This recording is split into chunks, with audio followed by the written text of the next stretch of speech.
Donald Trump के राष्ट्रपति बनने के बाद से ही बांग्लादेश की नई नवेली सरकार उन्हें चापलूसी करके मनाने की कोशिश कर रही थी, लेकिन जब काम नहीं चला और उन्हें पता लग गया कि वॉशिंगटन में अब उनका कोई दोस्त नहीं बचा, तो नए दोस्त ढूंढे जा रहे हैं। जैसे कि आप अपने स्क्रीन पर देखिए, रिपोर्ट निकलकर सामने आई है कि पाकिस्तान के जो आईएसआई चीफ हैं वो इस समय बांग्लादेश के दौरे पर हैं और वो बांग्लादेश के साथ एक इंटेल शेयरिंग नेटवर्क बनाना चाहते हैं। यानी कि दोनों देश एक ऐसा नेटवर्क स्थापित करना चाहते हैं जिसके तहत एक दूसरे के साथ खुफिया जानकारी शेयर की जा सके। और इसको लेकर कहीं ना कहीं भारत में चिंताएं जाहिर हो चुकी हैं, क्योंकि आप खुद सोचिए कि बांग्लादेश की सीमा सिर्फ दो देशों से लगती है, भारत और म्यांमार।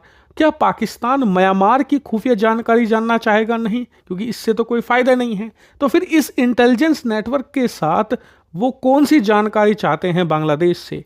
सही जवाब है भारत। भारत के अलावा और कोई भी इस नेटवर्क का यहाँ पर टारगेट नहीं होगा। इसीलिए ये अगर इंटेल नेटवर्क तैयार होता है, ये किसे टारगेट करेगा? बिल्कुल भारत को, और ये भारत के लिए खतरा बनेगा। लेकिन आपका सवाल होगा कि यार अब तो भारत को सतर्क हो जाना चाहिए, सावधान भी हो जाना चाहिए। तो आपको बता दूं, सावधान और सतर्क होने का टाइम गया। अब से 4 महीने पहले आप कहते कि भारत को सावधान होना चाहिए, बांग्लादेश को लेकर सतर्कता बरतनी चाहिए, तो मैं आपकी बात समझता।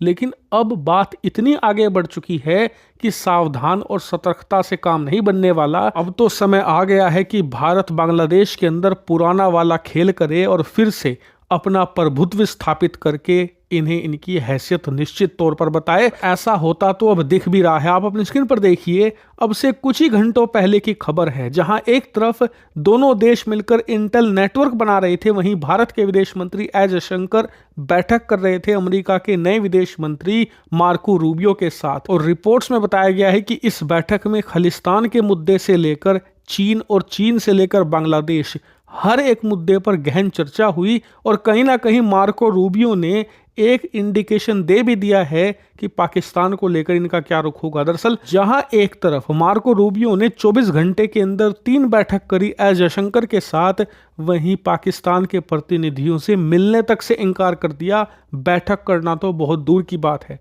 इससे आप समझ सकते हैं कि प्रायोरिटी क्या होगी इस नई एडमिनिस्ट्रेशन की। और आपको एक खास और बात बता दूं कि जब ट्रंप का शपथ ग्रहण समारोह हो रहा था ना, तो बाकी के विश्व नेता पीछे की पंक्ति में बैठे थे और भारत के विदेश मंत्री एस जयशंकर को पहली पंक्ति की पहली सीट दी गई थी।